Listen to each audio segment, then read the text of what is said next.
everybody. Welcome back to my 12 Rules for Life series. Today, we're going to be covering Rule 7. Pursue what is meaningful, not what is expedient.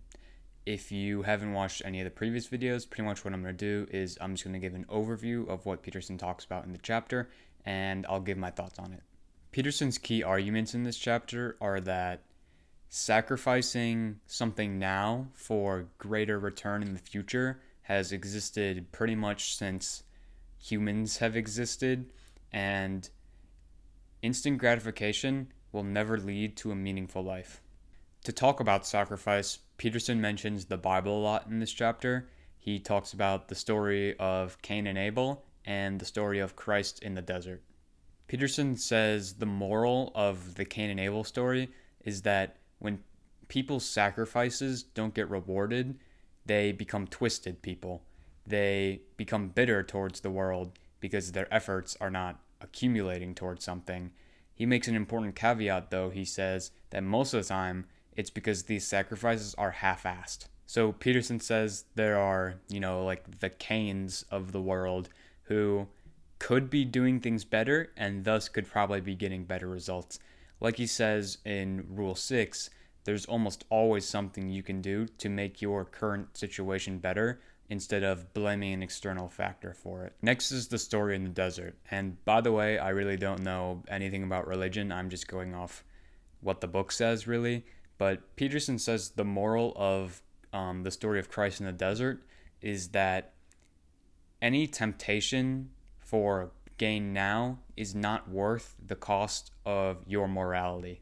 The reason Christ doesn't accept the devil's temptations in the desert is because it wouldn't be worth it in the long run. He knows that it will only push his problems onto someone else or onto a future version of himself. Nietzsche, the philosopher, is also brought up in this rule because of his critiques on Christianity. Basically, he argues that the idea that Jesus died for our sins is kind of like a trump card, and it removes responsibility from Christians because they can just say, oh, well, sure, I did this bad thing, but, Jesus died for our sins, so it's okay. I don't know, anything about the history of Christianity or anything like that. I don't know if people genuinely thought like that, but if they did, I'd have to agree with Nietzsche. I think he pretty much came in and he wrote the new patch notes for religion. He had to nerf Christianity. It was just too powerful to say, everything forgiven, you have no responsibility.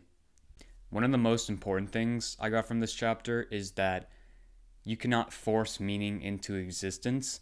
You can pick up traces of it, and you can certainly think about what's meaningful to you, but you might not never fully have an absolute concrete idea of exactly what in the moment is important to you.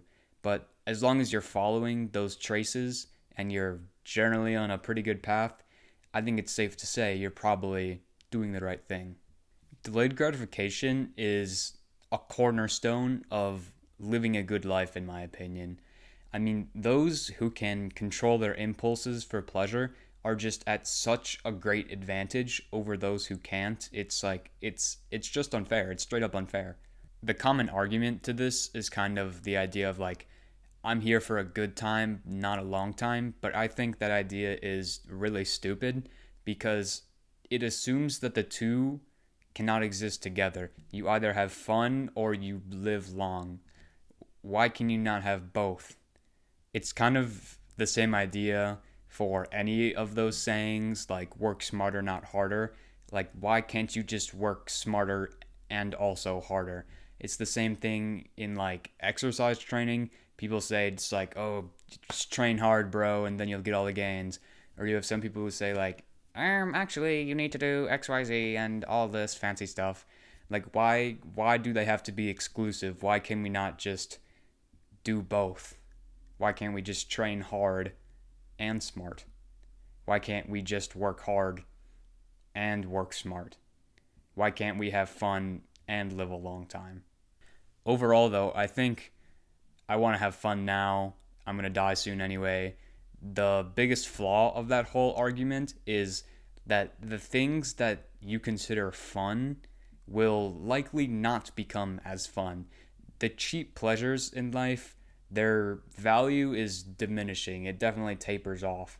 But pursuing meaning, the value never tapers off. It's exponential, if anything, actually, because it's always changing. What's important to you is not going to be the same at every stage in your life. And I mean, most importantly, when you pursue something that you actually like, one, it's very important to you, and two, it's probably the most fun you'll ever have doing anything. I mean, like, that's what it means to be meaningful to you, right?